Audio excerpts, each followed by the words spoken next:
Mes amis taureaux, bonjour et bienvenue sur la chaîne Tarot à merveille.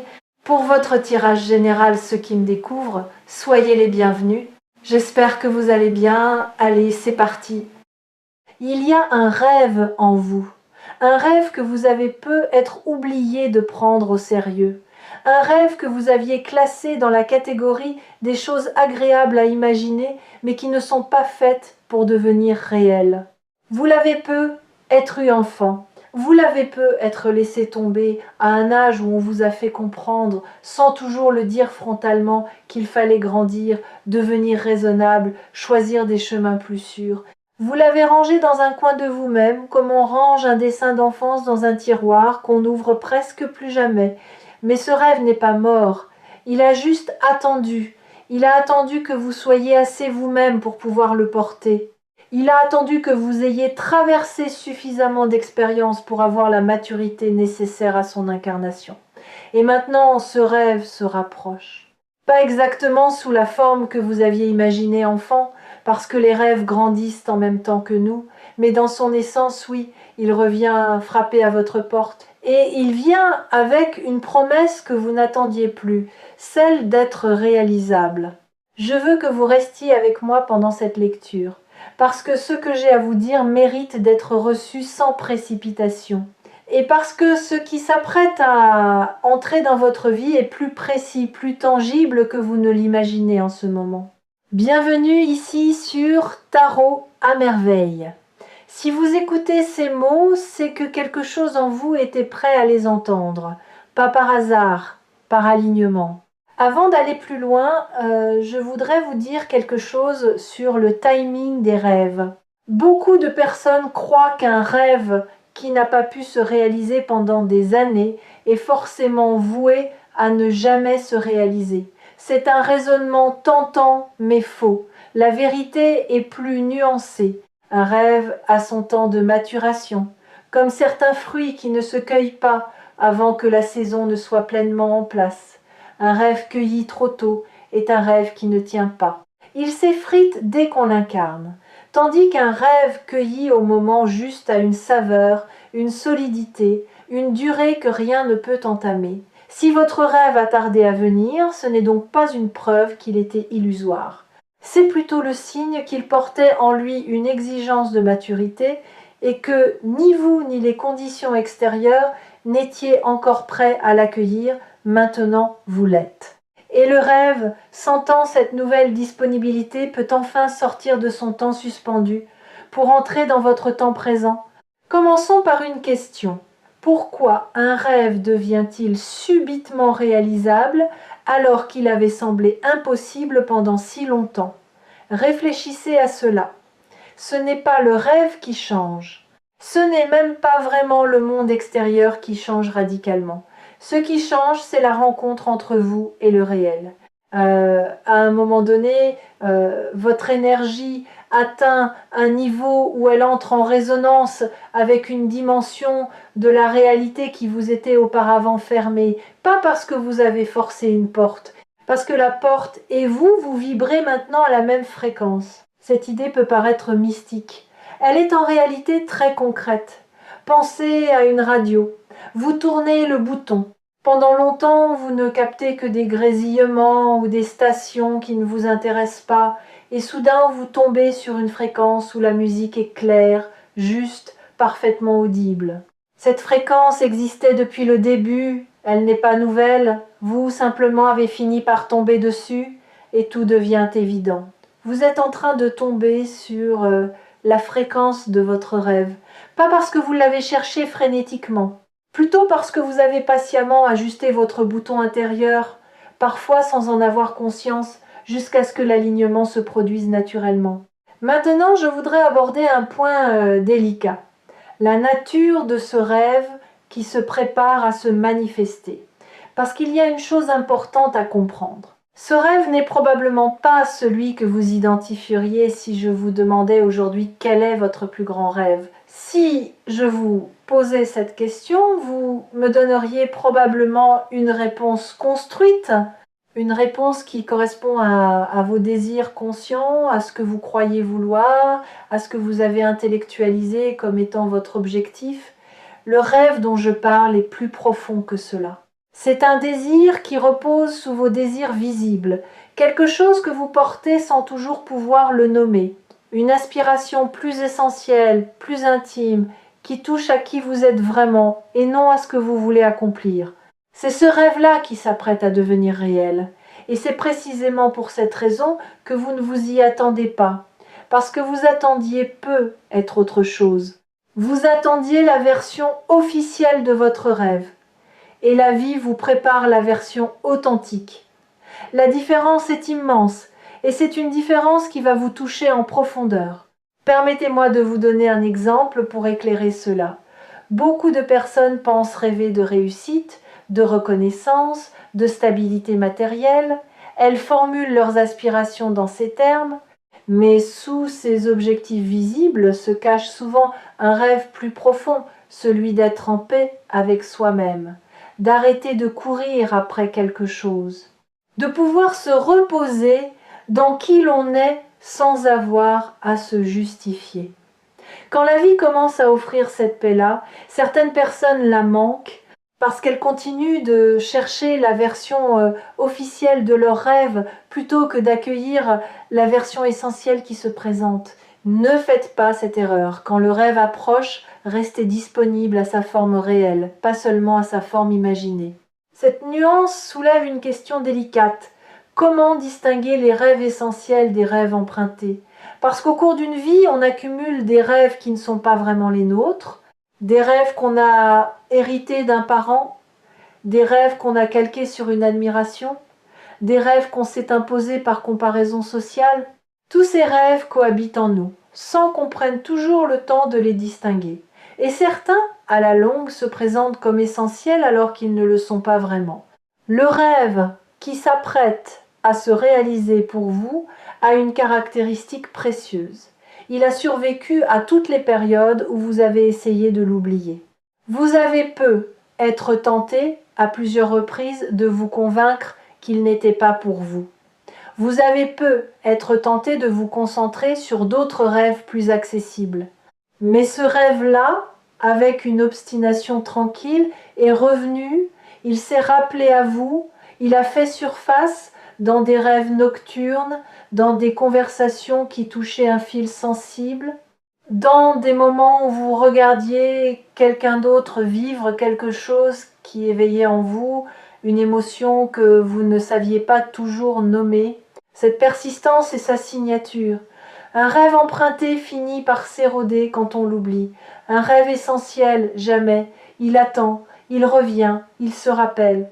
Et c'est à cette persistance que vous pouvez le reconnaître, parmi tous les autres désirs qui peuplent votre paysage intérieur.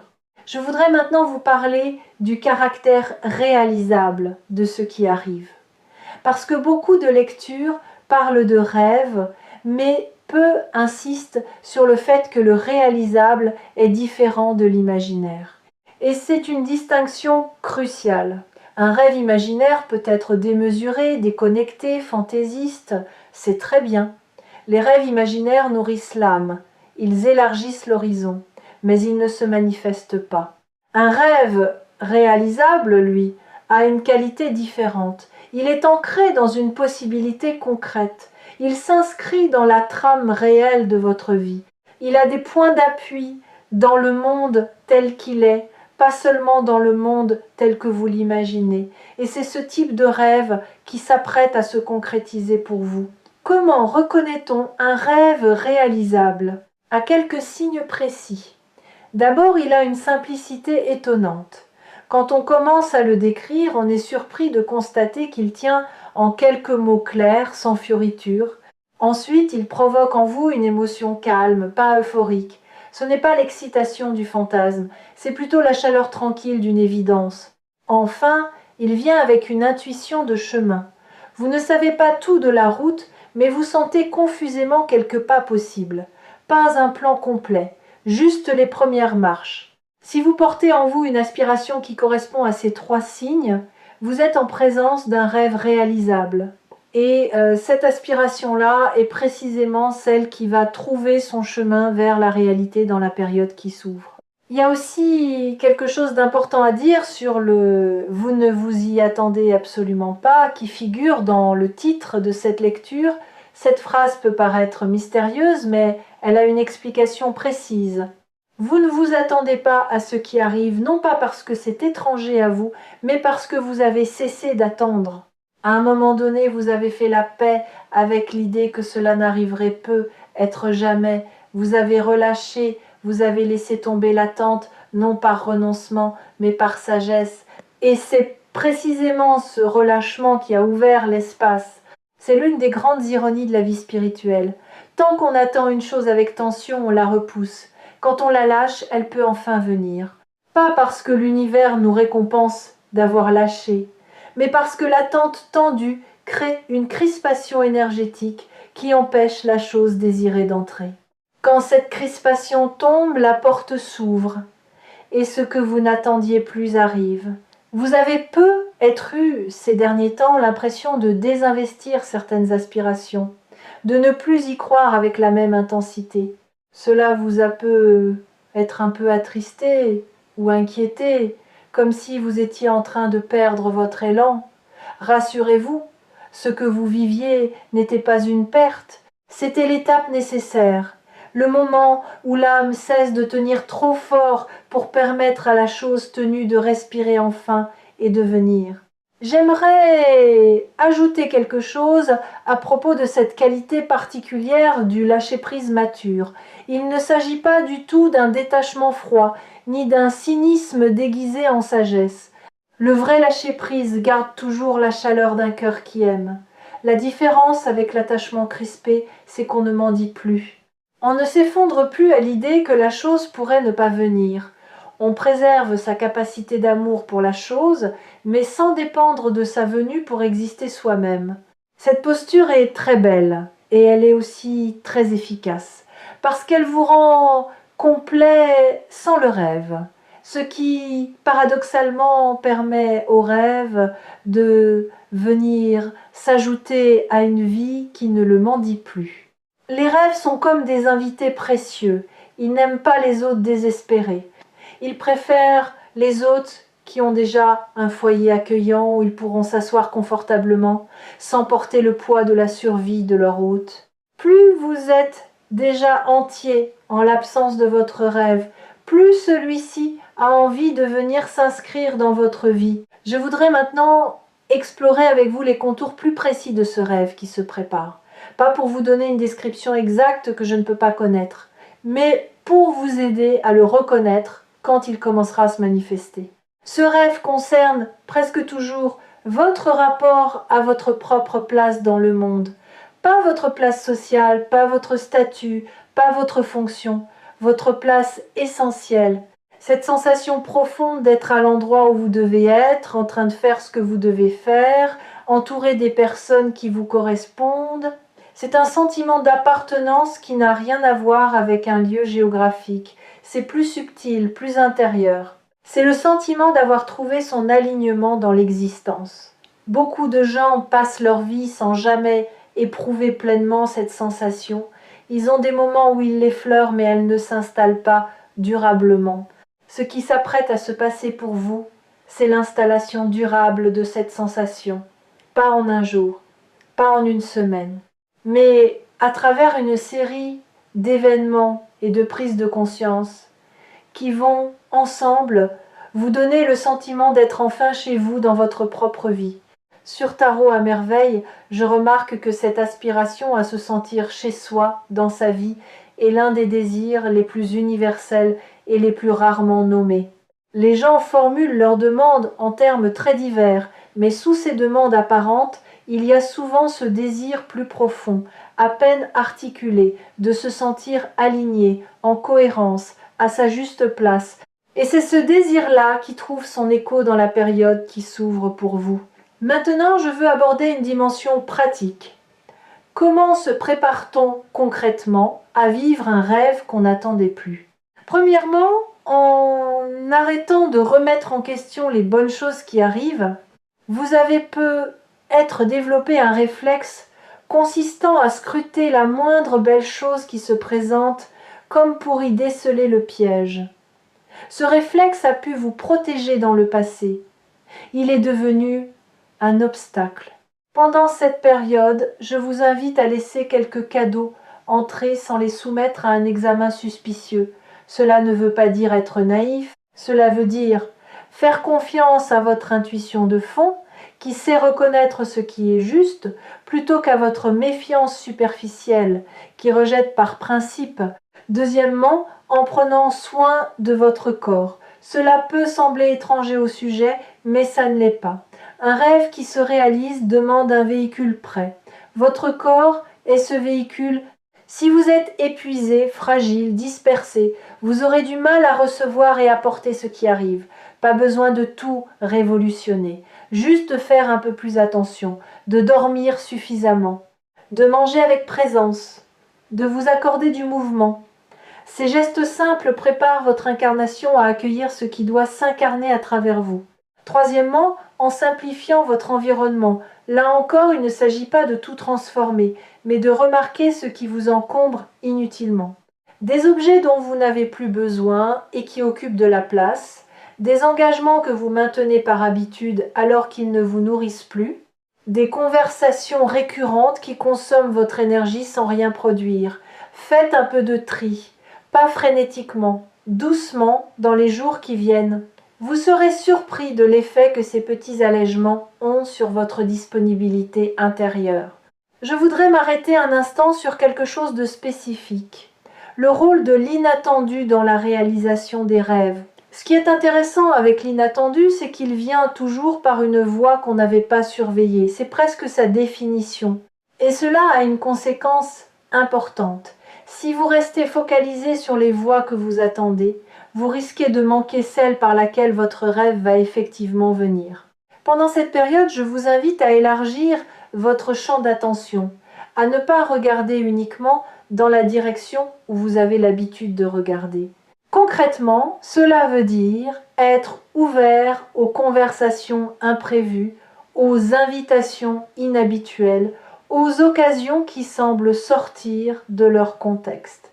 À ces moments où vous avez l'impulsion de faire quelque chose que vous n'aviez pas prévu de faire, c'est souvent par ces voies-là, plutôt que par les routes attendues, que les rêves trouvent leur entrée dans la réalité. Ne soyez pas trop rigide dans votre planning intérieur. Laissez de l'espace pour que la vie puisse vous surprendre par des angles auxquels vous n'auriez pas pensé. Une autre chose que je veux souligner, pendant cette période, votre intuition va devenir très claire, pas seulement sur les grands sujets, aussi sur les petites choses.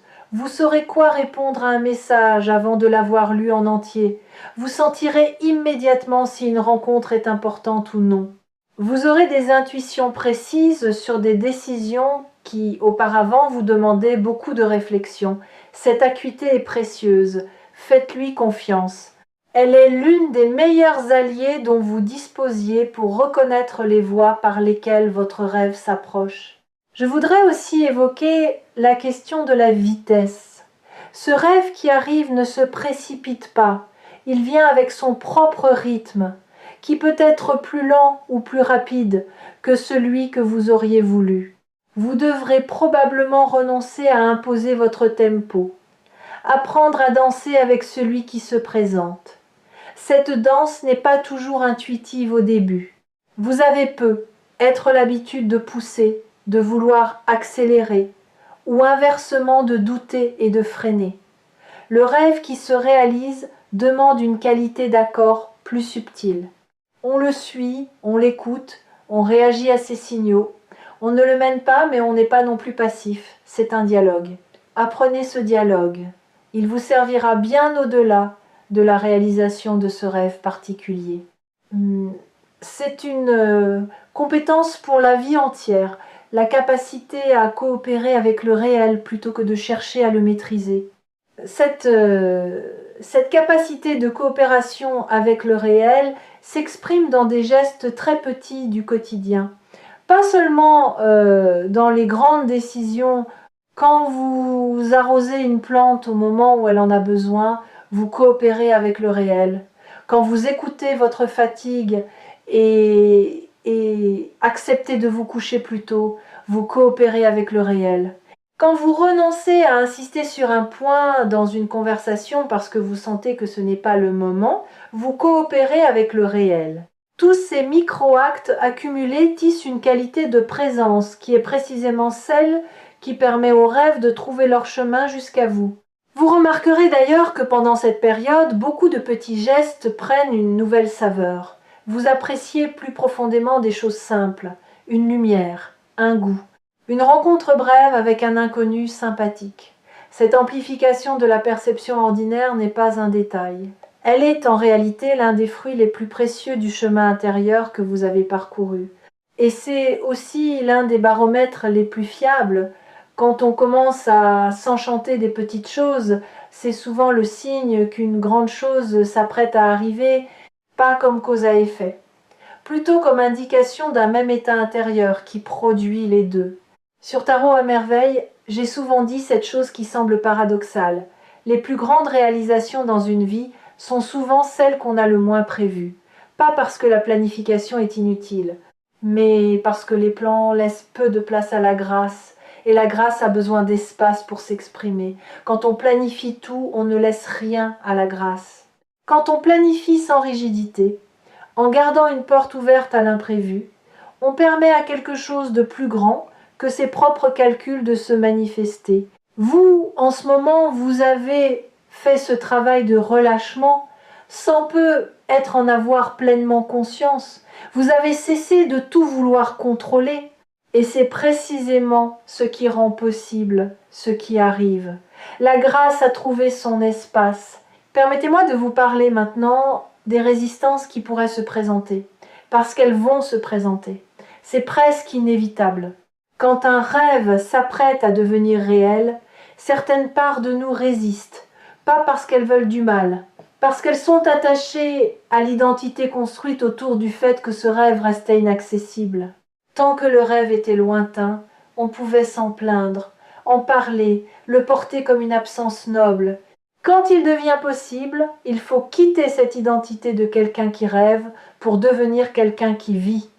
Et ce passage, aussi désirable soit-il, implique une mort symbolique. La mort de la personne qui attendait. Cette résistance peut se manifester de manière surprenante. Vous pouvez soudain trouver 1000 raisons de ne pas saisir une opportunité qui se présente. Vous pouvez vous mettre à douter de ce que vous vouliez vraiment. Vous pouvez ressentir un curieux malaise quand vous vous rapprochez de votre désir.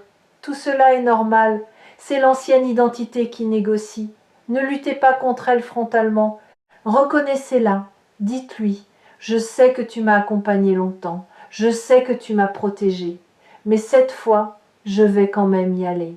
Je vais quand même vivre ce qui se présente. Tu peux venir avec moi sous une forme nouvelle. » Cette manière de dialoguer avec les résistances internes est plus efficace que les combattre. Elle les apaise, elle les transforme. Et progressivement, la part de vous qui s'accrochait à l'absence du rêve se réorganise pour soutenir sa présence.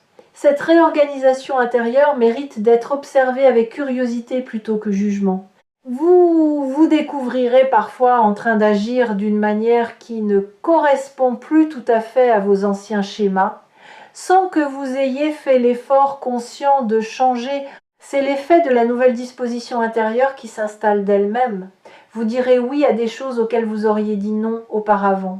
Vous prendrez de petites initiatives qui vous auraient paru audacieuses il y a peu. Vous trouverez le ton juste dans des situations qui auparavant vous laissaient hésitants. Ne soyez pas surpris par ces ajustements. Ne cherchez pas non plus à les forcer. Laissez-les advenir à leur propre rythme.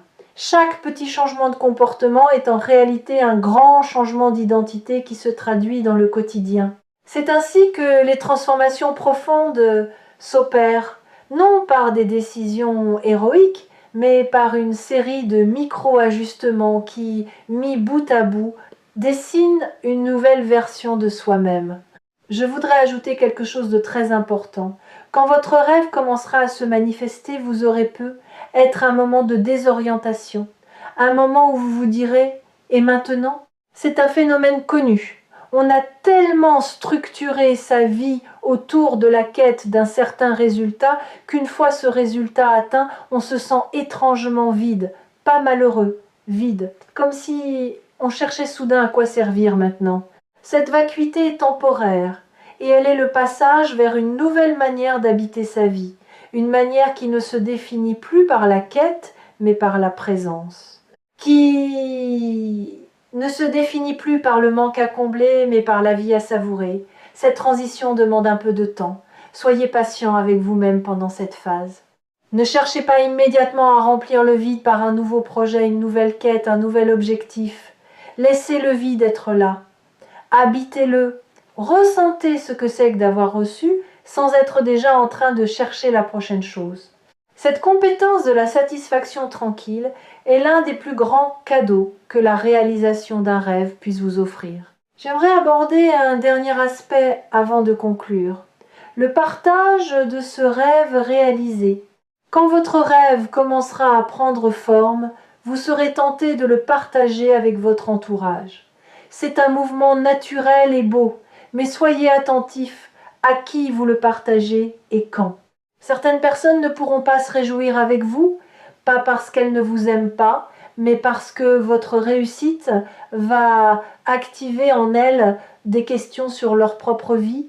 Elles peuvent sembler froides, distantes, voire critiques, sans le vouloir vraiment. Ne vous formalisez pas, ne renoncez pas à votre joie pour les ménager, mais soyez sélectifs sur le partage profond. Réservez les premiers récits du rêve qui se réalisent à des personnes capables de se réjouir purement, sans que leur réjouissance ne soit teintée de comparaison. Ces personnes existent dans votre entourage. Vous savez qui elles sont. Avec elles, vous pouvez parler en confiance. Avec d'autres, vous pouvez attendre que la chose soit plus solidement installée avant de la mettre en mots. Cette discrétion sélective n'est pas du secret, c'est du soin. Du soin pour votre joie naissante qui est encore jeune et mérite d'être protégée des regards qui pourraient la flétrir. Une autre dimension que je veux mentionner avant de conclure, c'est la manière dont vous allez devoir apprendre à habiter cette nouvelle réalité une fois qu'elle sera installée. Parce que c'est une compétence qui ne va pas de soi. Beaucoup de personnes savent désirer un rêve, mais peu savent le vivre une fois qu'il est devenu vrai. La différence entre les deux est immense. Désirer un rêve, c'est se tendre vers quelque chose qui n'est pas encore là. Cela mobilise une certaine énergie, une certaine attention dirigée. Vivre un rêve, c'est tout autre chose. C'est se déposer dans une réalité qui est désormais présente. Cela demande une qualité de présence, et non plus de tension. Cela demande de l'enracinement, et non plus de la projection. Et cette transition d'une posture à l'autre n'est pas automatique, elle se fait par paliers, avec parfois des moments de flottement.